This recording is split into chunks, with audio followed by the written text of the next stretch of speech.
Bom dia, irmãos.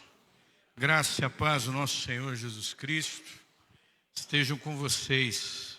Amém? Feliz de estar aqui com os irmãos novamente, pela manhã, esperando que Deus fale aos nossos corações pela sua palavra. Amém? Esteja com seu coração aberto, com a sua mente. Como disse o irmão, não deixe que nada atrapalhe esse momento. Deus sempre tem algo para nos falar. Eu quero convidar os irmãos a abrirem suas Bíblias no livro de Mateus, capítulo 10. Evangelho de Mateus.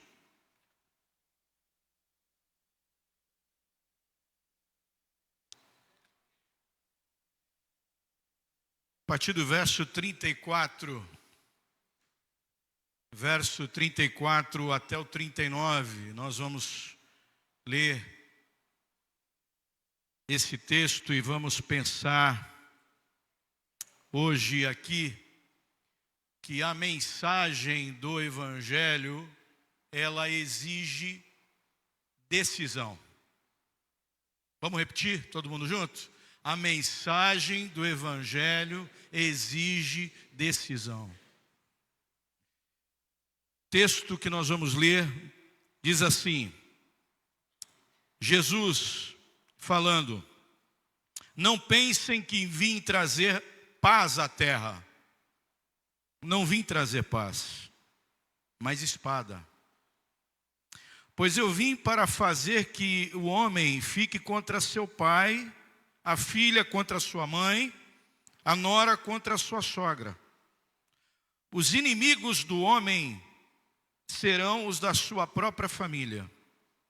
Quem ama seu pai ou a sua mãe mais do que a mim, não é digno de mim. Quem ama seu filho ou sua filha mais do que a mim, não é digno de mim. E quem não toma a sua cruz e não me segue, não é digno de mim. Quem acha a sua vida, a perderá. E quem perde a sua vida por minha causa, a encontrará. Vamos orar?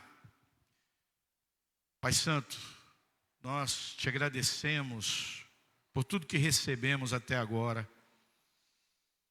Recebe o nosso culto, Senhor, nossos louvores, porque só o Senhor é digno de toda a honra e glória. Mas agora aqui está o teu servo, Senhor, mensageiro, que veio trazer a tua palavra. Ó Senhor, esteja comigo nesse momento.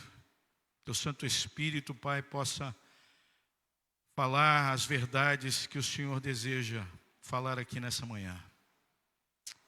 Nós oramos em nome de Jesus. Amém. Irmãos, o capítulo 10. Obrigado, meu irmão. Capítulo 10 de Mateus, Jesus, ele envia os 12 apóstolos a fim de proclamarem aqui a mensagem do reino. Jesus está se apresentando como Messias da nação e os 12 discípulos devem pregar, devem ensinar, dependendo somente de Deus para satisfazer as suas necessidades por meio daqueles que respondem ao seu ministério. E o meu objetivo aqui hoje é apresentar as responsabilidades que, como discípulos de Jesus, nem sempre compreendemos o que é ser um cristão, o que é ser um discípulo. O que significa ser discípulo de Cristo? O problema do pecado, ele afetou a raça humana. E a solução de Deus, ela é extremamente radical.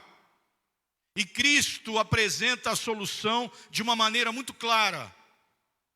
Às vezes nós não estamos entendendo isso. Às vezes nós pensamos que ser cristão, ser evangélico, ser crente é uma opção que você faz no meio de tantas opções religiosas. Então, se nós entendermos o que é de fato ser cristão, o número será cada vez menor. Jesus apresenta para nós alguns requisitos para ser discípulo dele. E esses requisitos, eles são radicais, muito radicais. Quais são eles? Veja, o primeiro requisito que nós encontramos aqui é que para ser discípulo de Jesus, você tem que estar disposto a sofrer por ele.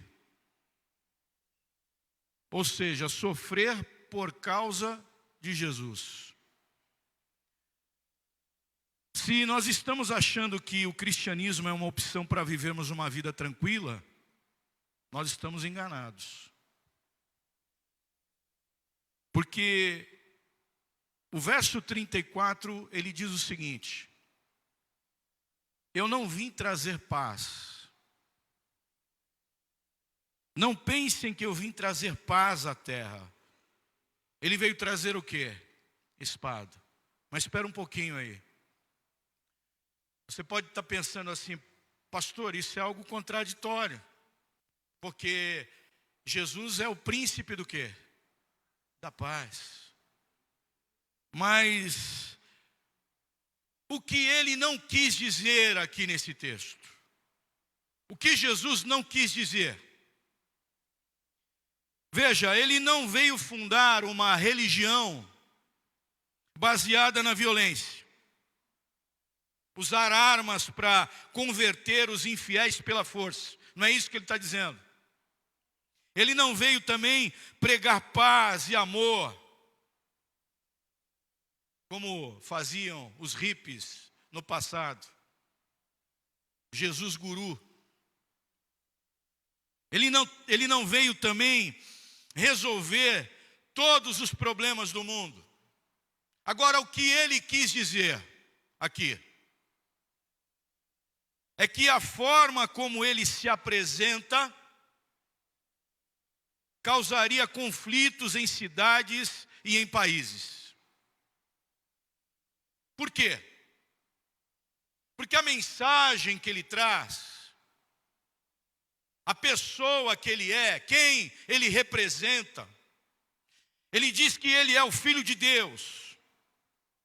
E ele expõe o pecado da humanidade. E ele diz que ele é o único caminho para Deus e para a salvação. E que pelo sacrifício dele nós temos paz com Deus. Veja, são apresentações muito radicais de si mesmo. Será que isso não é colocar uma espada na mão de quem não crê? E por essa razão, os discípulos, por afirmarem essas coisas, os seguidores, eles despertam aqui o ódio, a hostilidade, a inimizade, a perseguição de quem não crê. A espada que Jesus veio trazer não é para que os seus seguidores firam o mundo, as pessoas, mas é a espada pelo qual eles, os discípulos, serão feridos. A forma como Jesus se apresenta, o Filho de Deus, o único caminho, a pessoa de Jesus provoca isso. É uma espada. Ela é tão profunda que corta até laços familiares. Veja o que diz o verso 35. Ele fala: eu vim para causar divisão entre o homem e o seu pai. Você quer uma relação tão profunda, mais querida do que do pai e do filho? Eu amo meu pai. E ele fala entre a filha e a sua mãe. É um laço terno, é um laço querido, é um laço profundo. Entre a nora, aí ele fala, entre a nora e a sogra. A minha sogra deve estar ouvindo aí, né? Eu amo a minha sogra, eu quero deixar bem claro aqui. Uma bênção de Deus, né? Eu acho que o livro de Ruth veio para desfazer, né, essas complicações e veio também nos trazer uma mensagem poderosa. A sogra pode se tornar uma mãe, porque minha mãe, Deus a levou, ela está com o Senhor agora. Então agora a sogra vira mãe, né? É uma bênção a minha sogra, a dona Josimeire. Mas irmãos, o que Jesus está dizendo aqui? Que a sua pessoa, que as suas demandas, que as suas exigências vão separar laços familiares. Jesus está se referindo aqui à oposição que existiria entre aqueles que creem e aqueles que não creem em Cristo.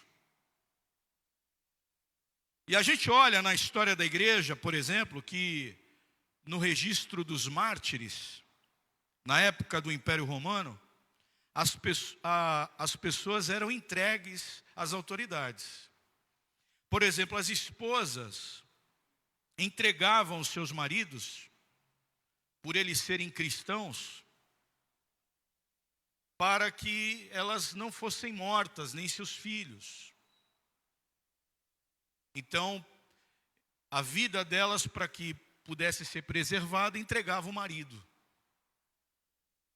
A gente vê que em países comunistas, casos de membros da família que entregam às autoridades por medo da perseguição. Mas o texto fala que quem quiser ser meu discípulo tem que estar disposto a sofrer a hostilidade do mundo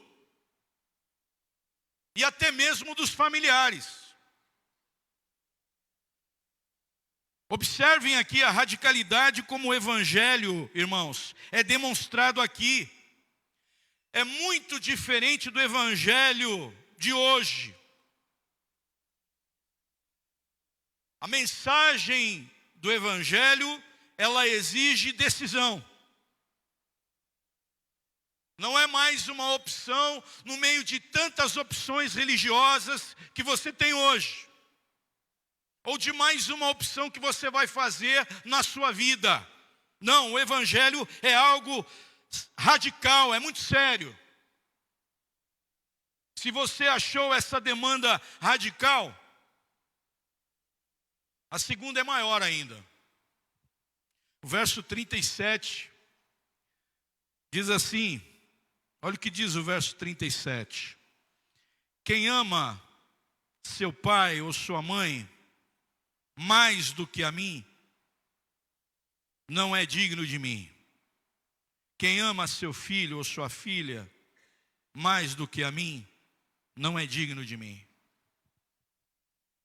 A segunda lição, o segundo requisito aqui, que nós encontramos no texto, é que Jesus deve ser a pessoa que você deve amor supremo. Amém? Amor supremo. Você deve amar Jesus mais do que tudo. Por quê? Porque Jesus exige amor supremo à sua pessoa. Nós devemos amá-lo mais do que qualquer outra coisa. O que ele não quis dizer aqui?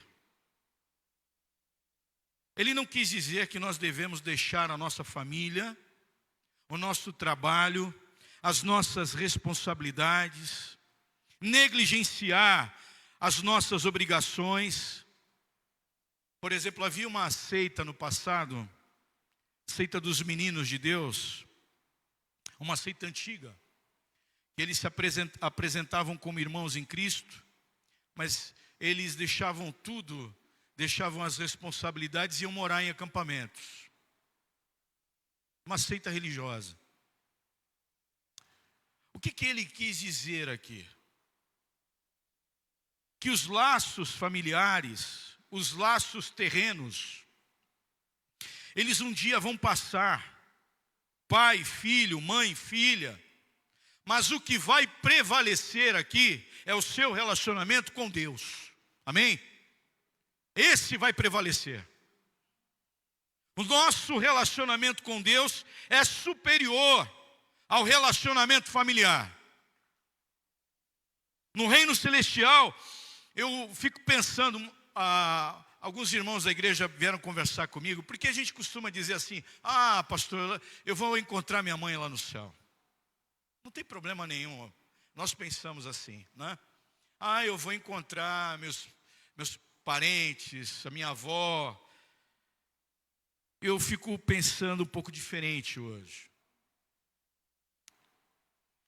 Porque eu creio que esses laços familiares que nós temos aqui, laços terrenos, eles não serão os mesmos lá na glória. Por quê, pastor? Porque o que vai prevalecer, meu irmão, é a nossa irmandade. Nós seremos uma grande família. Amém? Porque até esses laços, veja, até esses laços terrenos, eles estão contaminados por causa do pecado. E a Bíblia fala que lá no céu não haverá o quê? Não haverá dor. Não haverá choro. Lá será alegria, aleluia. A grande família do Senhor. Jesus explica isso lá em Mateus, no capítulo 12, quando vão chamá-lo e dizer: ó, a sua mãe, a sua família está aí. Eles querem falar com você. E aí, qual foi a resposta de Jesus? A minha família são aqueles que fazem o quê? Minha vontade. Esses são o meu pai, a minha mãe. Quem é a minha mãe? Jesus está falando. Quem são os meus irmãos? Quem fizer a vontade do meu Pai. Ou seja, Jesus está colocando aqui em segundo lugar os laços familiares. Esse é o relacionamento que deve prevalecer, é o relacionamento com Deus. E é por isso que Jesus diz que você deve amá-lo mais do que qualquer outra coisa. E por que ele está dizendo isso? Porque se chegar a hora que tivermos que escolher entre a nossa família e Jesus, nós devemos ficar com quem? Com quem, irmãos? Com Jesus. Você vê como é radical? E pode chegar, viu? Não é difícil. Não está difícil isso acontecer não, hein? Vai chegar uma hora que você vai ter que tomar uma decisão. Assim nós tornaremos dignos dele. Olha só. Você sabe que seu marido fez algo de errado. Ele está sendo confrontado por pessoas. O que ele está fazendo é errado. E aí o que você faz? Você fica do lado do marido. Quem você está amando mais? Quem você está amando mais? A Bíblia fala, a mulher sábia edifica o quê? A sua casa. Como é que uma mulher sábia edifica a casa? Ela diz o seguinte: olha, meu amor, eu amo você, mas eu te amo, mas nesse particular aí, nessa situação, você está errado. Nessa situação, você precisa consertar. Mesma coisa, a esposa está fazendo algo errado, o marido apoia. Ele diz: não, eu amo você, eu te amo, mas nessa situação aí, você precisa arrumar. Você precisa pedir perdão a Deus. Isso não está certo. Isso é pecado. Quando o filho chega no colégio e ele afronta o professor, ele afronta, ele desobedece a direção da escola e então a direção toma uma decisão, chama os pais. E aí a direção fala, olha, nós já conversamos com ele, falamos, mas olha, ele está afrontando o professor, está desobedecendo, está quebrando as normas do colégio aqui. Aí o pai, ao invés de disciplinar o filho, corrigir, porque a tarefa dele é o sacerdote, falar com o filho, corrigi-lo, ter a atitude de pai. Ele fica do lado do filho, ainda ameaça a direção, dizendo, vai processar a direção. Fica do lado do filho, achando que com essa atitude ele vai estar ajudando o filho. Não. Sendo que a atitude correta era de corrigi-lo. Porque hoje ele está indo buscar o filho na escola, amanhã pode ser na delegacia. Amanhã ele pode visitar o filho na penitenciária. Então a hora de corrigir é agora. Às vezes precisa de uma vara. É bom. Jesus falou para disciplinar o filho. Às vezes é necessário. Então dizer para o filho, filho, eu amo você, mas você errou. Você pecou contra Deus. E por isso você vai ser disciplinado. O pai te ama, por isso eu vou disciplinar você. Irmãos, a igreja não pode se conformar com as ideologias do mundo. Nós não podemos nos conformar com isso. A educação diz uma coisa, mas a palavra de Deus, ela diz outra. E a palavra de Deus fala que o pai e a mãe devem sim corrigir o filho. Familiares que pedem para você fazer algo ilegal. Quem nós estamos amando mais? Estamos amando mais a Jesus ou os interesses da família? Veja, ser discípulo de Jesus é estar disposto a sofrer por Ele, por causa de Jesus.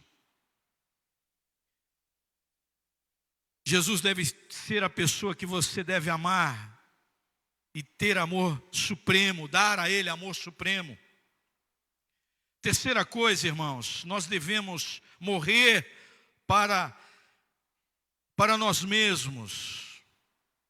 Você deve morrer para si, para o seu eu. Amém? É isso. É o verso 38. O verso 38 diz assim: e quem não toma a sua cruz e não me segue, não é digno de mim. A cruz aqui era um instrumento de morte. Os condenados carregavam a cruz até a execução. A figura aqui é que nós devemos morrer para nós mesmos, para nossa vontade. Não confunda a cruz aqui com os males da vida. Ah, essa doença é minha cruz. Ah, o meu marido é minha cruz. A minha mulher é minha cruz. Não é isso, não. Não são os males da vida, não. Cruz aqui é morrer para si. Para o nosso orgulho, para o nosso ego, para as nossas vaidades, as nossas vontades, elas precisam morrer. Amém? Tem que morrer, irmão. A cruz aqui é um instrumento de morte e você tem que mortificar a sua vontade. Por quê? Porque Jesus, Ele quer ter amor supremo das nossas vidas. Verso 39 diz assim: Quem acha a sua vida, perderá. E quem perde a sua vida por minha causa, o que vai acontecer? Achará, encontrará. Existem aqui duas alternativas aqui. Salvar a nossa vida ou sacrificá-la. Não existe meio termo. Se protegemos nossos interesses pessoais, seremos perdedores. Ao tentar achar a nossa vida. Mas se nós perdermos a nossa vida por amor de Cristo, nós a encontraremos. Aquele que renuncia a isso, o seu próprio eu, a sua glória, ele promete, seremos vencedores. Amém? Quem procurar na sua vida buscar coisas em primeiro lugar, que são do seu próprio interesse, achando que você vai encontrar a verdadeira felicidade, você não vai encontrar. Com que direito Jesus exige isso? Essa é a questão. E muitos pensavam assim, mas com que autoridade esse homem, ele exige essas coisas? Como é que um homem pode dizer uma coisa dessa? Veja, um judeu que viveu há mais de 2000 anos atrás, ele diz, olha, você tem que me amar mais, você tem que estar disposto a morrer por mim, eu tenho que ser a razão suprema de vocês, é isso que ele dizia. Mas os religiosos falavam, mas com que autoridade esse homem fala uma coisa dessa? Ninguém, nenhum ser humano tem direito de pedir a outro ser humano, se ele não for Deus. Ele era o Filho de Deus, irmãos, Criador de todas as coisas. Só Deus exige isso. A pergunta é, nós somos dignos dele? Estamos dispostos a renunciar tudo por amor a Jesus? Qual é a razão da apatia dos cristãos? Talvez os cristãos não entenderam o que é ser cristão. Então nós devemos repensar, porque buscamos certas coisas em detrimento daquilo que deve ser realmente a razão da nossa vida. Então, qual é a motivação para tudo isso? Se ele é o primeiro, como é que você separa tempo para buscá-lo, para estar em comunhão com ele? E o que eu quero dizer para você hoje, meu irmão, é que Jesus está te chamando. Jesus está te chamando hoje aqui para que você possa tomar uma decisão na sua vida. Amém? É isso. A mensagem do Evangelho exige decisão. Decisão. E Ele está nos chamando para essa decisão hoje. Jesus está te chamando. Ele está te dando uma chance de se curvar diante dEle. Dizer, Senhor, eu estou aqui. E o Espírito Santo de Deus, eu creio, Ele está chamando aqui pessoas. Porque é Ele que nos convence do pecado, da justiça e do juízo. E Ele está chamando pessoas aqui para tomarem essa decisão. Eu creio. É uma decisão radical, que exige que você dê a prioridade certa para a sua vida. Deus está chamando casais, chamando jovens, seja pessoa independente da idade, o Espírito Santo de Deus está chamando. Ele está chamando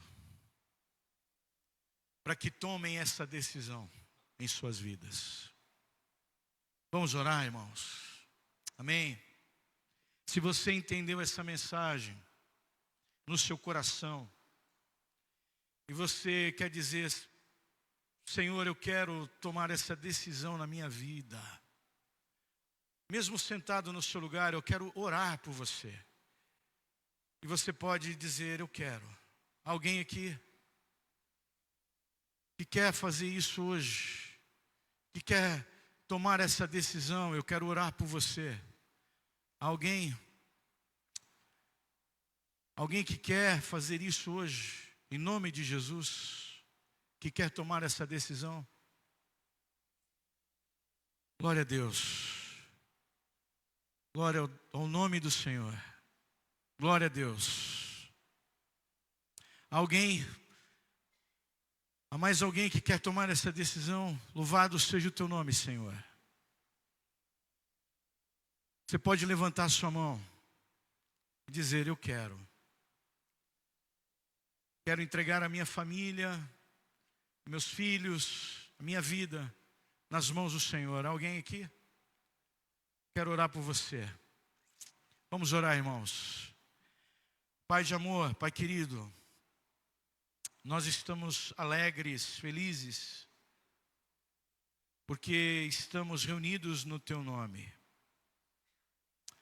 Mas, Senhor, queremos, ó Pai, colocar as nossas vidas diante do Senhor, entendendo que o Evangelho é algo muito radical, exige uma decisão em nossas vidas.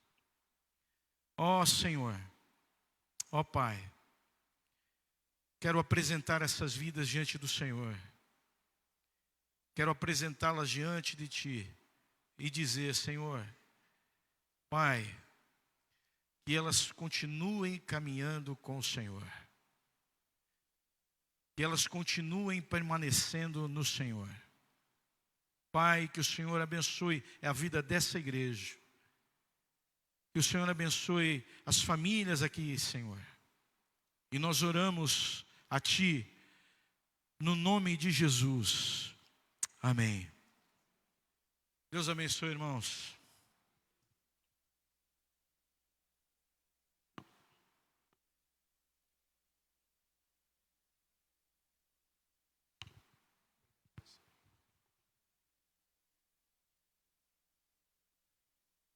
Amém. Graças a Deus. Amém. Eu gosto assim, sem arrodeio, né? Irmãos, nós findamos aqui o nosso culto. Eu vou convidar o pastor Ricardo para fazer apenas uma oração de encerramento. E aos irmãos que não são membros da igreja, nós vamos nessa oração já fazer a bênção apostólica e deixá-lo à vontade, se assim for a sua intenção, que você possa se ausentar após essa oração, porque aí nós daremos então abertura e início à Assembleia Ordinária número 1 desse ano de 2024, amém? Vamos orar. O que você vai fazer com essa mensagem, essa palavra, eu não sei, mas tome a sua decisão. Pai, em nome de Jesus, nós queremos te agradecer.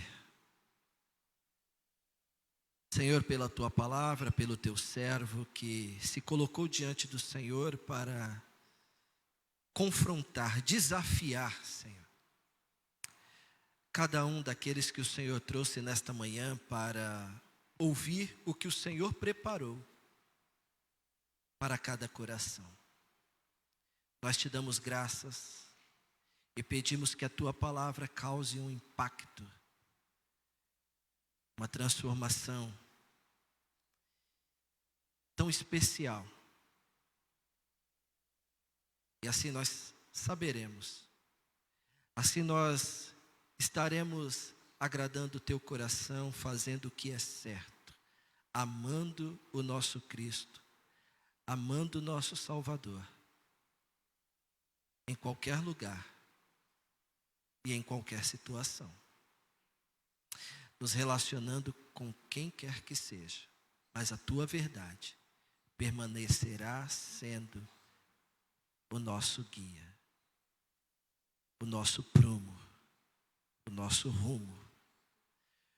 Pai, eu te peço que o Senhor abençoe e que despeça em paz a tua igreja, aqueles que sairão neste momento. Que o teu grande amor, a graça do Senhor Jesus Cristo e a doce consolação do teu Santo Espírito esteja sobre cada um. E peço que o Senhor abençoe esta assembleia também, que nós estaremos agora iniciando. Em nome de Jesus Cristo eu te peço. Amém. Deus abençoe. Amém.